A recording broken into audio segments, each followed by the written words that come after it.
முன்னாள் முதலமைச்சர் ஓ பன்னீர்செல்வத்தின் ஆதரவு நாடாளுமன்ற உறுப்பினர்கள் மைத்ரேயன் தலைமையில் குடியரசுத் தலைவரை இன்று சந்தித்து மனு அளித்துள்ளனர்.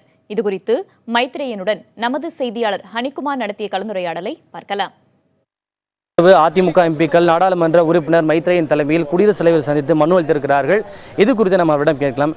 இன்னைக்கு பிரசிடென்ட்டை பார்த்து மெமரண்டம் கொடுத்துருக்கீங்க. முக்கியமாக உங்களோட டிமாண்ட்ஸ் என்னென்ன டிமாண்ட்ஸ்? நீங்கள் அம்மாவருடைய மரணம் அந்த செப்டம்பர் 22ஆம் தேதி என்ன ஆச்சு, 75 நாள் ஆஸ்பத்திரியில் இருக்கச்சே என்ன நடந்தது, என்ன மருத்துவம் கொடுக்கப்பட்டது, செப்டம்பர் 22ஆம் தேதிக்கு முன்னாடி என்னென்னலாம் மருத்துவம் கொடுக்கப்பட்டது, இது குறித்து ஒரு பூரணமான விசாரணை தேவை. எனவே மத்திய அரசு தலைமையில் இதுக்கு ஒரு விசாரணை, அது நீதி விசாரணையாக இருக்கலாம் அல்லது சிபிஐ விசாரணை, அதை அவங்க பார்த்து முடிவு பண்ணணும். இதனால் உங்களுக்கு இந்த மாதிரி ஒரு சந்தேகம் வருது. ரெண்டாவது, நீங்கள் உங்களுடைய இந்த கோரிக்கைக்கு குடியரசுத் தலைவர் என்ன ரிப்ளை கொடுத்தாரு? குடியரசுத் தலைவர் நம்ம கொடுத்த மனுவை ரொம்ப கவனமாக படித்தார்.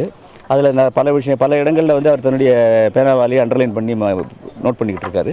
அதனால் அவருக்கு அம்மா மேலே தனிப்பட்ட முறையில் ஒரு மிகப்பெரிய மரியாதையும் பாசமும் உண்டு. அதனால் நிச்சயமாக அவர் இதில் தக்க நடவடிக்கை எடுப்பார் நாங்கள் நம்புகிறோம். அம்மா என்னை நோக்கி இரட்டை விரலை காட்டலாம் அப்படின்னு சொல்லியிருக்காரு. அதுக்கு உங்களுடைய பதில் என்ன? இதே செங்கோட்டையன் ஒரு மாதத்துக்கு முன்னாடி இந்த பதில் சொல்லலையே. அம்மா நான் பார்த்தேன், அப்போது இதே கேள்வி நிறைய பேர் கேட்டுக்கிட்டு தானே இருந்தாங்க. அப்போ சொல்லலையே அவர்? அந்த பில்டிங்கில் அவர் இல்லை, பக்கத்து பில்டிங்கில் தான் இருந்தார். கவர்னர் பார்க்கல.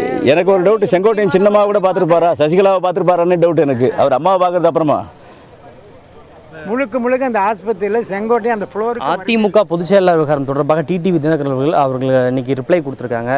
அதை பற்றி உங்களுடைய கருத்துங்க? முதல்ல எங்களுடைய பெட்டிஷனே திருமதி சசிகலா அவர்கள் தற்காலிக பொதுச் செயலாளராக நியமிக்கப்பட்டது செல்லாது, அதை தான் நாங்கள் கேட்டிருக்கோம்.